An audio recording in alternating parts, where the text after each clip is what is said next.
চোখ রাখবো আজকের বিস্তারিত খবরে।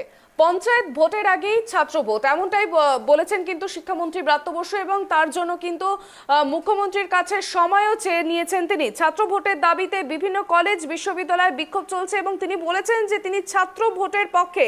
তিনি চান যে দ্রুত ছাত্র ভোট হোক, এর জন্য মুখ্যমন্ত্রীর কাছে সময়ও চেয়েছে, এমনটাই জানিয়েছেন শিক্ষামন্ত্রী ব্রাত্য বসু।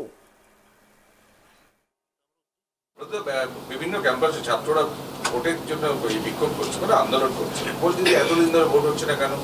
আপনারা তো সামনে পঞ্চায়েত ভোট, যদি এখনো ডেট ঠিক হয়নি, পঞ্চায়েত ভোটের আগে ভোট হবে না? আমি ছাত্র ভোট হওয়ার জন্য আশাবাদী এবং ছাত্র ভোট হবে।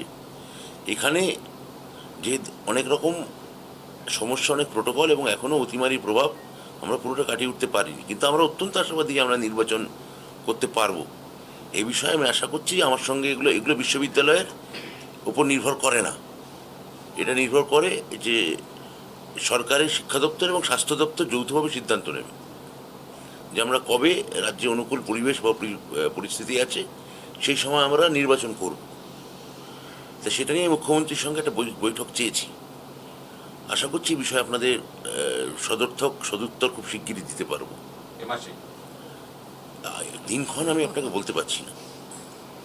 পঞ্চায়েতের আগে ভোটের সম্ভাবনা আছে? আমার তো মনে হয় অবশ্যই আছে। ছাত্র ভোট পঞ্চায়েতের আগে? আমি জানি না, আমি আমার মনে হয়, এটা আমি আবার বললাম, আমার একার মনে হওয়ার উপর এই সিদ্ধান্ত নির্ভর করছে না, তাহলে আমি এখনই আপনাকে দিনক্ষণ জানিয়ে দিতে পারতাম।